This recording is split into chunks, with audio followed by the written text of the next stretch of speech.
I stepped inside, the chill of the lobby's air conditioning brushing my skin, but it couldn't cool the fire already rising in my chest. My briefcase felt heavier than it ever had. "You're late. The trash room's that way. Let's move." His word struck like a slap. I stared at him, Mr. Carson, with his crisp shirt and sharper assumptions. "I'm here for the Simmons case. I'm lead counsel."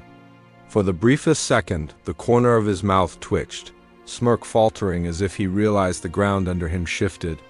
"Where's your ID? I don't have time for games." I kept my voice steady, though my jaw ached from the tension. "You?" "Didn't ask for ID from the man before me." Sarah's chair creaked as she shifted behind the desk. I could see her discomfort in the way she avoided both our eyes. "He's on the list, Mr. Carson, sir. Your client's waiting upstairs." The weight of silence after that felt louder than his voice. Carson's gaze flicked to the floor, then back at me, as if searching for a way to recover. I gripped my case tighter. "Anything else you need, or can I go be who I said I was?" Carson swallowed, his throat bobbing. "No. No, go ahead." The distance to the elevator felt like miles. I could feel his eyes burning into my back, feel the heat of the lobby, the weight of every damn time this had happened before. Sarah's voice reached me just as I hit the button. "Good luck upstairs, sir." I turned slightly enough for her. To see the small nod I gave, enough for Carson to see I wasn't broken. "Not today." The doors slid shut, sealing us in that narrow metal box. The hum of the elevator filling the space where his apology should have been, "Hey, don't take it personal. It's busy here. Mistakes happen." His voice tried to sound easy, but the edge was there, like he wanted me to let him off the hook. I kept my eyes locked on the dull reflection in the doors. "Mistakes don't have patterns." He let out a breath, that fake laugh people use when they're cornered. "Come on, you're not gonna make this a thing, right? Let's just move on." My face in the steel stared back at me, the tightness around my mouth, the heaviness in my eyes. Tired of moments like this. Tired of giving people chances they hadn't earned. "You move on, I carry it?" The numbers above us glowed as we climbed, but neither of us spoke. I felt his discomfort filling the space, his sudden awareness of himself, of me. Finally, he cleared his throat, voice smaller. "I didn't mean anything by it." I didn't look at him. "You didn't mean for me to notice either, but I did." His hands fidgeted at his sides. "Look, I said I'm sorry." The elevator chimed, floor nearing. I kept my voice calm even. "No, you didn't, but it wouldn't matter if you had." The doors opened. I stepped out, leaving him behind in that cramped box, in that smallness he'd made for himself. I stepped. Inside, the door clicking shut behind me, and the air felt thicker than it should have. Miss Baird's eyes swept over me. Slow, measured, like she was trying to solve a puzzle she didn't like the look of. Did the firm send their representative? Or... I didn't let her finish. "I am the representative." "Let's begin." Her mouth twitched, but she said nothing. The chill in the room didn't come from the air conditioning. Mr. Simmons leaned forward, his voice cutting through the tension. "Does it matter? We hired the best?" His words settled like a challenge, and for a second I saw Miss Baird's jaw tighten from the side of the room. A junior associate muttered, not as quiet as he thought. "Didn't expect." I turned to him, met his gaze head-on, made him squirm in his chair. "You expected someone easy to ignore? You're disappointed." He dropped his eyes to the table, the tip of his pen trembling against his notebook. I set my briefcase down, opened it slow, deliberate, letting the sound of the latch fill the silence they'd made. "Shall we proceed, or are we still stuck?" "On appearances?" Miss Baird's voice was tight, clipped. "Proceed." Every glance, every word felt like pushing through ice. But I stayed steady. "Let them choke on their assumptions. Let them see." Their voices reached me before I even crossed the threshold, soft but sharp enough to cut. "Can you believe he's lead? Thought he was staff support."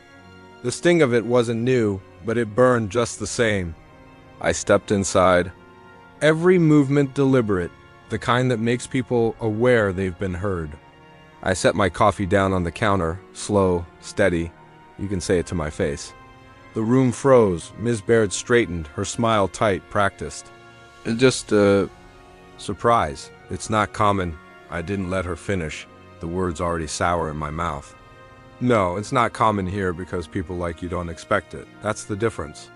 Her eyes darted to the floor, then the window, anywhere but at me. The paralegals, both of them wide-eyed, looked like they wanted to vanish. Into the cheap wallpaper, one of them, the younger one, tried to recover. We didn't mean anything by it, just thought. Wasn't what we thought? I stared him down, felt my voice drop low. Exactly. You didn't think, that's the problem. The silence after felt heavier than any argument. I could hear the faint hum of the vending machine. The ticking of the clock on the wall. Ms. Baird cleared her throat, voice brittle. Look, let's not turn this into something. We've got a case to win. I took a breath, let the weight in my chest steady me. This is already something, you just don't want to see it. I grabbed my coffee, felt the warmth of the cup against my palm, the only warmth in the room. Don't worry. I'll do my part, try doing yours. As I walked out, their murmurs didn't follow. Only the quiet truth I'd left behind. I stood there, the weight of the lobby pressing down harder than my briefcase ever could. The polished floor, the quiet hum of the building, none of it mattered. What mattered was the man striding toward me, that forced smile pulling at his mouth. Look. About earlier, his voice was low, as if lowering it could shrink what had already been done. I didn't move. I didn't give him anything, but before he could choke out whatever excuse he'd been rehearsing, Simmons' voice sliced through the air. About earlier what? You embarrassed my counsel? Carson froze, caught mid-step, his face draining. Of whatever fake ease he'd tried to wear. Mistake. I thought. Simmons didn't let him finish. Didn't let him escape the weight of it. You thought wrong. He's the reason you're getting help at all. Carson's mouth opened. Closed, opened again, like maybe if he fumbled long enough, the moment would pass. I didn't mean, you didn't think. That's what you didn't do. Simmons' tone was steel. I'd never heard him that sharp before, not in any meeting, not in any negotiation. I stayed silent, let it happen. Watched Carson shrink under words that should have come sooner. Simmons turned to me then, his voice softening. Let's go upstairs, we've got work to do. I nodded, but not before meeting Carson's eyes one last time. No hard feelings, I said, my voice even, steady. Just truth. And the truth sat heavier in that lobby than either of us. Sarah was waiting, her face tight, eyes flicking down the hallway before settling on mine. Someone leaked what happened. The firm's buzzing. I felt the weight of it settle in my chest. Not surprise, just that familiar sting. I stepped inside, the air heavier than it had been a moment ago. They were already talking. Now they're louder. She hesitated, lowering her voice. I thought maybe you'd want to know before you walked into it. I gave her a nod, the kind that said more than thanks ever could. Appreciate it, Sarah. Before I could take 2 steps down the hall, Ms. Baird's heels clicked fast behind me. We need to talk.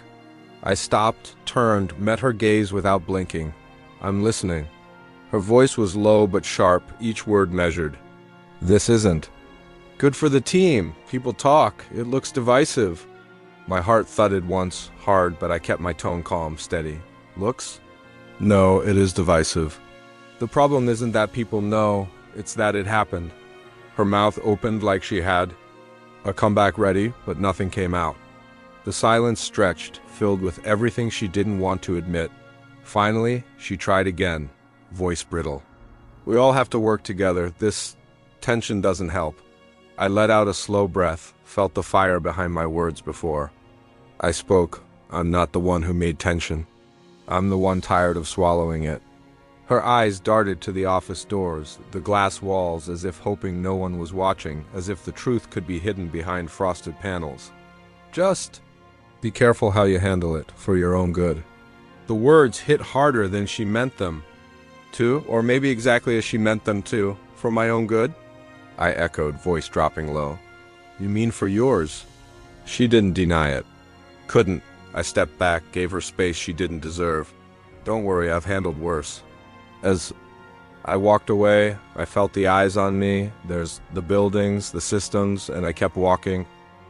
The room felt colder than I remembered it. Maybe it was the silence, or maybe it was the weight of all their eyes, waiting, measuring. I stood at the head of the table, the long, polished wood stretching between me and every face that had looked. Threw me one time too many. Mr. Halle gave a small nod, nothing more. My cue. I drew in a breath, let it steady me.